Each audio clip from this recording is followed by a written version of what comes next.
सभी का स्वागत है हमारे चैनल अन अकेडमी जुडिशरी पर। मेरा नाम है अपूर्वा वत्स और मैं हूं आप सभी की जुडिशरी मेंटोर और आप सभी के लिए लेकर आती हूं लीगल इनसाइट्स। क्या रहा सुप्रीम कोर्ट में, क्या रहे कुछ हाई कोर्ट के ऐसे डिसीजंस जो आप तक पहुंचना बहुत ही ज्यादा जरूरी है। आज भी एक बहुत ही महत्वपूर्ण सेशन के साथ मैं यहाँ पर आई हूँ, एक इंपॉर्टेंट लैंडमार्क जजमेंट के साथ मैं यहाँ पर आपके सामने हाजिर हुई हूँ, जहां पर आप सभी को पता होगा कि ये जो ST/SC एक्ट है, schedule caste and schedule tribes act जो है, यहाँ पर आए दिन कुछ ना कुछ जजमेंट्स आती रहती है, लेकिन ये जो जजमेंट है काफी ज्यादा इंपॉर्टेंट है। बॉम्बे हाई कोर्ट की जजमेंट है और ये जो पूरा किस्सा है ना, ये आप देखेंगे और इससे बहुत कुछ सीखेंगे भी। तो पूरे इस सेशन को एंड तक जरूर देखिएगा। तो चलिए आइए इस पूरे न्यूज को, इस पूरे कोर्ट केस को आप तक पहुंचाती हूँ और साथ ही साथ आपको इसकी जो जजमेंट है वो भी मैं आपको प्रोवाइड करूंगी, ताकि आप लोग इसको देख सके, कोर्ट का जो वर्डिक्ट है उसको आप लोग अच्छे से पढ़ सके। तो चलिए आइए शुरू करते हैं। लेकिन दोस्तों, एक बार शुरू करने से पहले आप सभी को एक इंपॉर्टेंट इन्फॉर्मेशन मैं देना चाहूंगी रिगार्डिंग यहाँ पर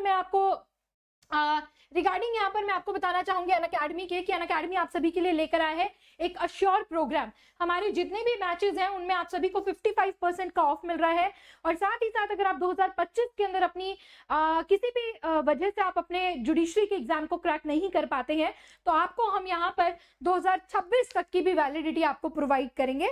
और ये सारी चीजें जिनको मैं एक बार क्लास के एंड में भी बताऊंगी। उसके बाद बहुत सारे बैचेस हैं, जैसे कि अनिल खन्ना सर का बैच है जो आपके सामने बहुत ही कम सीट्स बची हैं। इसके लिए आप ऑफलाइन और ऑनलाइन यहाँ पर क्या कर सकते हैं, जुड़ सकते हैं। और ये एक संपूर्ण बैच जिसकी तैयारी भी आप हमारे साथ जुड़कर कर सकते हैं और आप यहाँ पर मेरा कोड अप्लाई कर सकते हैं APU, ताकि आप सभी को मैक्सिमम डिस्काउंट मिल सके। आइए चलते हैं हम लोग अपनी न्यूज की तरफ, जो कि बहुत ही ज्यादा महत्वपूर्ण है। उसके बाद मैं आपको सभी चीजों के बारे में यहाँ पर डिस्कस करूंगी। तो दोस्तों, यहाँ पर बात है ST/SC एक्ट, है ना। तो आइए चलिए पहले जानते हैं कि इस एक्ट से रिलेटेड क्या यहाँ पर फैसला आया है। सबसे पहले ये बॉम्बे हाई कोर्ट का जो है फैसला है और यहाँ पर जो हमारे ऑनरेबल जस्टिस है वो सरंग विजय कुमार जी एंड डॉक्टर नीला गोखले, ये दो हमारे ऑनरेबल जस्टिस हैं यहाँ पर। अब यहाँ पर क्या हुआ है, इन्होंने कहा है कि किसी भी तरीके के यहाँ पर क्या किया जाएगा, अगर कोई भी स्टेटमेंट यहाँ पर कही जाती है जो कि पब्लिक व्यू में नहीं है, जो कि किसमें पब्लिक व्यू में नहीं है, उनको हम लोग ST/SC एक्ट के अंदर नहीं मानेंगे। तो अब ऐसा क्या मुद्दा हुआ है, आइए चलिए जानते हैं। तो बॉम्बे हाई कोर्ट ने रिसेंटली एक FIR थी यहाँ पर, जिसको क्वैश करते हुए ये कहा है कि जो schedule caste and schedule tribes prevention of atrocities act, जिसे हम शॉर्ट फॉर्म में ST/SC एक्ट भी बोलते हैं, ऑब्जर्विंग दैट दो the incident occurred at a public place, कि अगर आपका ये जो इंसिडेंट हुआ है, अगर कोई भी वारदात हुई है वो पब्लिक प्लेस पे हुई है लेकिन पब्लिक व्यू में नहीं हुई है, did not in a public view, तो यहाँ पर वो केस नहीं बनता है। तो आइए जानते हैं कि पब्लिक प्लेस और पब्लिक व्यू का क्या मतलब है। तो सबसे पहले हम लोग बैकग्राउंड ऑफ द केस के बारे में जानते हैं। देखिए, यहाँ पर एक कंप्लेनेंट एक हिंदू वुमेन होती है जो कि एक गारमेंट शॉप के अंदर काम करती होती है। एक लड़के के साथ इसका अफेयर होता है और वो लड़का इसके साथ वादा भी करता है कि मैं शादी करूंगा, लेकिन अल्टीमेटली होता क्या है, उस लड़के की जो शादी है, वो लड़का अल्टीमेटली शादी किसी और से यहाँ पर कर लेता है। ठीक है, अब ये कहता है, उसको वादा करता है तेरे से शादी करूंगा, बट शादी किसी और से हो जाती है। अब उसके बाद ये क्या करती है, जो लेडी है जो गारमेंट शॉप में काम करती है, कहती है कि जो ये आदमी है उन्होंने तो मेरे साथ यहाँ पर रेप करने की कोशिश करी है और जिनके रिलेटिव्स है 8 लोगों के ऊपर यहाँ पर SC/ST एक्ट के चार्जेस लगते हैं कि इनके जो रिलेटिव्स हैं इन्होंने मेरे साथ मतलब मुझ पर यहाँ पर कास्ट बेस्ड इंसल्ट की है और मुझे फिजिकली असॉल्ट किया है।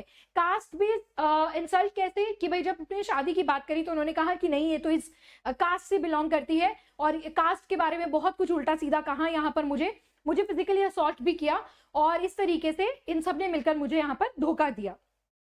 बेस्ड ऑन हर कंप्लेंट, और जो अक्यूज होता है उसके खिलाफ ये रेप केस फाइल करती है for the main accused and बाकी के चार्जेस जो भी उनके रिलेटिव्स होते हैं, सभी बहन भाई बहनोई सब उनके माता पिता सभी के खिलाफ यहाँ पर SC/ST एक्ट के ऊपर FIR लॉन्च हो जाती है। ठीक है, यहाँ तक आपको बैकग्राउंड समझ में आया होगा। तो बात करते हैं SC/SC एक्ट के अंदर 3 चार्जेस इनकी पूरी फैमिली के ऊपर लगते हैं।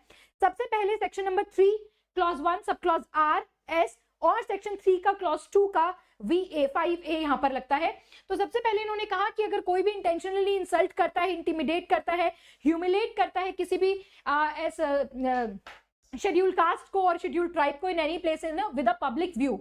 तो यहाँ पर पब्लिक व्यू लिखा है, अब्यूज करता है किसी भी शेड्यूल कास्ट शेड्यूल ट्राइब के मेंबर को उनका नाम लेकर इन अ पब्लिक व्यू। कोई भी ऑफेंस करता है शेड्यूल कास्ट और against a person property knowing that वो मेंबर शेड्यूल ट्राइब और शेड्यूल कास्ट यानी कि SC ST से बिलोंग करता है। तो ये 3 सेक्शंस उनके ऊपर लगते हैं और कुछ यहाँ पर चार्जेस IPC के हिसाब से भी यहाँ पर लगाए जाते हैं।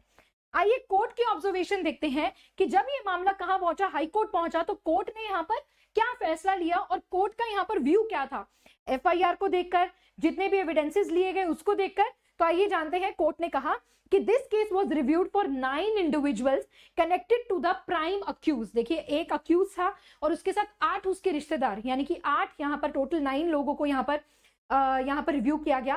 कोर्ट ने कहा कि जितने भी एलिगेशंस हैं इंडियन पीनल कोड के और SC ST एक्ट के, ये किसी भी प्रकार से, देखिए उसने कहा कि मुझे असॉल्ट किया गया, मुझे फिजिकली अब्यूज किया गया, मुझे मारा गया, इसके FIR के अंदर या किसी भी एविडेंस इन्वेस्टिगेशन के अंदर ये नहीं पाया गया कि उसको कहां पर चोटें आई, कहां पर उसको इंजरी आई या किस दौरान ये सारी चीजें हुई। और साथ ही साथ जो SC ST एक्ट पे उसने कहा कि भाई मेरे यहाँ पर इन्होंने मेरी कास्ट के ऊपर मुझे उल्टा सीधा कहा, मुझे ये सारी चीजें कही। तो उन्होंने कहा the allegation against the accused sister, accused की जो बहन थी, brother in law, cousin, friend, इनको कास्ट रिलेटेड अब्यूज किया और फिजिकल असॉल्ट किया। अब लेकिन कोर्ट ने नोट यहाँ पर किया कि जब भी SC ST एक्ट यहाँ पर अप्लाई करेगा, उसके चार्जेस यहाँ पर अप्लाई करेंगे। तो अभी आप लोगों को मैंने 3-4 बार बताया कि पब्लिक व्यू और पब्लिक प्लेस पे नहीं होना चाहिए। जो इस महिला ने यहाँ पर FIR करवाई, उसने ये तो कहा कि इन्होंने, जब आप FIR को पढ़ेंगे तो मैंने पढ़ी उस FIR को, उन्होंने कहा कि गली थी, पतली सी गली थी, वहां पे सब लोग खड़े थे ये लोग, और इन्होंने वहां पर मेरी जाति के नाम पर मुझे इस तरह की बातें कही। लेकिन इस FIR के अंदर इस तरह की कोई भी मेंशनिंग नहीं थी कि कोई क्या वहां पे तीसरा व्यक्ति खड़ा था आउट ऑफ देम, इन लोगों के अलावा क्या कोई तीसरा चौथा व्यक्ति था जो इनकी बातों को सुन रहा था, जो इनकी बातों को देख रहा था। तो कोर्ट ने ऑब्जर्व किया, बेशक ये पब्लिक प्लेस हो सकता है, एक गली, मोहल्ला, कॉलोनी हो सकती है, बट पब्लिक व्यू का यहाँ पे किसी भी तरीके से कोई भी क्या नहीं किया गया है, यहाँ पर मेंशन नहीं किया गया है कि कोई विटनेस हो, कोई गवाह हो गई जो आके बयान दे सके कि हाँ जी मैंने देखा, इसको जाति के नाम पर ऐसा ऐसा बोला जा रहा था, मैंने देखा, कोई विटनेस यहाँ पर हो, कोई तीसरा व्यक्ति यहाँ पर हो। तो ऐसा कुछ भी FIR में मेंशन नहीं था।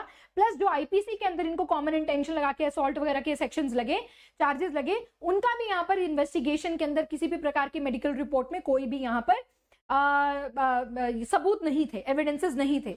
तो कोर्ट कहता है, however the court noted that SC ST Act charges could not upheld the incident did not occur in a public view। तो पब्लिक व्यू में नहीं हुआ and the court upheld, court ने साथ साथ जो सिंपल हर्ट के यहाँ पर सेक्शंस थे और यहाँ पर क्रिमिनल इंटिमिडेशन 504 और 506 इनको भी हटाया। और कोर्ट ने अपनी जजमेंट में कहा there are clear and consistent allegation against the applicant 1 to 4 and they have been beaten, cause simple hurt during the alleged incident this, but court observed, वही जैसे इन्वेस्टिगेशन में मैंने आपको बताया कि किसी तरह के यहाँ पर एविडेंसेस, मेडिकल रिपोर्ट यहाँ पर नहीं लगी थी। अब यहाँ पर बात आते हैं कि अदर जो 4 अक्यूज थे, कि इनकी जो माताजी थी, अक्यूज की माताजी थी, उनको तो पहले ही विड्रॉ चार्जेस कर लिए थे कि वो बहुत बूढ़ी थी, सीनियर सिटीजन भी थी। और बाकी यहाँ पर जो थे, जो बाकी के इन्होंने 4 और लोगों को यहाँ पर किया था, उनके अगेंस्ट कोर्ट ने यहाँ पर FIR को कर दिया है क्वाश। और क्योंकि कोई भी सब्सटैंशियल मटीरियल अगेंस्ट, मतलब कोई भी सब्सटैंशियल एविडेंस यहाँ पर नहीं मिला किसी भी अक्यूज के खिलाफ इस केस के अंदर। And for the accused grandfather, यहाँ पे जो अक्यूज के ग्रैंडफादर थे उनको भी यहाँ पे क्या किया गया था, चार्ज किया गया था। लेकिन किसी भी तरीके के, यहाँ पे मैंने बताया कि किसी भी तरीके के एडमिसिबल एविडेंसेस यहाँ पर प्रोवाइड नहीं किए गए and charges against the father of a woman engaged to the वर आल्सो बी डिसमिस्ड। और कोर्ट ने यहाँ पर taken with a pinch of salt की सब कुछ यहाँ पर क्या किया गया है, नमक मिर्च लगा के बताया गया है, लेकिन किसी के भी कोई पुख्ता सबूत यहाँ पर नहीं पाए गए हैं। तो ये दोस्तों पूरा एक केस था और जहां पर आप देख सकते हैं कि उसके बाद जो उनकी मदर की थी, उनके तो चार्जेस उन्होंने विड्रॉ कर लिए थे। तो ये दोस्तों पूरा एक केस था जहां पर आप लोग देख सकते हैं कि कोर्ट ने जहां पर समझाया कि क्या मतलब है पब्लिक प्लेस का और पब्लिक व्यू का। पब्लिक प्लेस हो सकता है बट पब्लिक व्यू का होना बहुत ज्यादा इंपॉर्टेंट है कि जहां पर कोई तीसरा व्यक्ति सुन रहा है, जहां पर कोई और अननोन व्यक्ति, थर्ड पर्सन इस चीज को सुन रहा है, उस इंसल्ट को देख रहा है। और कोर्ट ने यहाँ पर ये कहा कि ठीक है, फिर यहाँ पर ये सारी चीजें हुई। मैं यहाँ पर आपको बताना चाहूंगी कोर्ट का डिसीजन क्या आया। कोर्ट का डिसीजन आया कि quashed against the most accused lack of public view, क्योंकि पब्लिक व्यू नहीं था, एविडेंसेस नहीं थे स्पेसिफिक फिजिकल असॉल्ट के, और इस हिसाब से कोर्ट जो थी वो एफआईआर को उन्होंने क्या किया, क्वैश कर दिया यहाँ पर। तो आप लोग देख सकते हैं कि आप लोग मुझे कमेंट सेक्शन में बताइएगा कि क्या पब्लिक व्यू और पब्लिक प्लेस में जो कोर्ट ने यहाँ पर एक डिफरेंशिएशन किया, यहाँ पर बताया, क्या वो अनिवार्य है इन जैसे केसेस में जहां पर SC SC एक्ट यहाँ पर लग जाता है। अब मैं आपको, रुकिए जाइएगा नहीं, यहाँ पर मैं आप लोगों को इसकी जजमेंट मतलब जो इसका ऑर्डर है वो भी मैं आप लोगों को दिखाना चाहूंगी। ये देखिए यहाँ पर इस केस का टाइटल आप सभी के सामने ये देख सकते हैं आप, ये यहाँ पर सभी लोग हैं जिनके खिलाफ ये FIR हुई थी, ठीक है, और ये सभी 8-9 लोग हैं और स्टेट ऑफ महाराष्ट्र XYZ। तो आप ये देख सकते हैं लास्ट में अगर मैं आपको लेके जाऊं तो देखिए कोर्ट के डिसीजन में यहाँ पर पूरा, यहाँ पर आपको जो मैंने बताया है उसको पूरा यहाँ पर बयान करके यहाँ पर बताया हुआ है, अच्छी तरीके से एक्सप्रेस किया हुआ है कोर्ट ने अपने वर्डिक्ट को। तो लास्ट में आप देखेंगे कि यहाँ पर FIR को क्या कर दिया गया है, क्वैश कर दिया गया है। सारे फैक्ट्स भी आप, इनफैक्ट ये जो जजमेंट है ये आपको मेरे टेलीग्राम चैनल पर मिल जाएगी कि कौन लोग थे कौन नहीं थे, ये सारी चीजें आपको मिल जाएंगी। और देखेंगे लास्ट पैरा में चल के कि इन view of order proceed pass the following order, order ये है, और इस ऑर्डर के भी आखिरी में अगर हम लोग चलें तो देखिए क्या लिखा हुआ है, लेटर द क्वैश्ड अगेंस्ट देम। तो प्रॉपर यहाँ पे जो FIR है ये क्वैश कर दी गई है, ठीक है जी। तो आप ये देख सकते हैं यहाँ पर। प्लस अगर आपको भी ये जजमेंट यहाँ पर चाहिए, अगर आप पढ़ना चाहते हैं इस केस के बारे में शॉर्ट में, इसकी जजमेंट में FIR के फैक्ट्स भी हैं, कोर्ट के ऑब्जर्वेशन भी हैं, मेरिट्स ऑफ द केस भी हैं, तो आप लोग इसे पढ़ सकते हैं। ये मेरा टेलीग्राम चैनल है, आप लोग इसको अभी के अभी स्कैन करके इसको ज्वाइन कर लीजिए, क्योंकि इस तरह की लेटेस्ट अपडेट्स की जो नोटिफिकेशंस हैं, फाइल्स एंड PDFs है वो सभी आपको मिलती हैं, वैकेंसी अपडेट्स आपको मिलती हैं, तो जरूर इसे ज्वाइन कर लीजिएगा। और साथ ही साथ अनअकैडमी का जो एक बहुत ही बेहतरीन ऑफर यहाँ पर चल रहा है जो कि है एक अश्योर प्रोग्राम। लेकिन उससे पहले आप लोग अगर मेरी फ्री क्लासेस देखना चाहते हैं तो आप अनअकैडमी की एप्लीकेशन को डाउनलोड करें और मुझे वहां पर फॉलो कर लें ताकि आप सभी फ्री क्लासेस को देख पाए। एंड मूविंग फॉरवर्ड आप सभी को ये भी बताना चाहूंगी कि ये जो अश्योर प्रोग्राम है इसके लिए आप लोग ज्वाइन कर सकते हैं, बहुत ही जल्दी यहाँ पर प्राइस हाइक होने वाले हैं, तो आप लोग इसे ज्वाइन करें। और आप लोग मेरा कोड यहाँ पर लगा सकते हैं, दैट इज द APU, जिससे आपको मिलेगा 55% का डिस्काउंट, डबल वैलिडिटी और पर्सनल मेंटोरशिप भी, राइट। आज के लिए दोस्तों इतना ही, मैं मिलती हूँ आप सभी से अपनी अगली लीगल अपडेट में। तब तक के लिए आशा करती हूँ कि आप लोग इस चैनल को सब्सक्राइब करेंगे, वीडियो को शेयर भी करेंगे, और अगर आप जुडिशरी की तैयारी करना चाहते हैं तो हमारे बैचेस को ज्वाइन भी करेंगे। आज के लिए इतना ही, जय हिंद, जय भारत।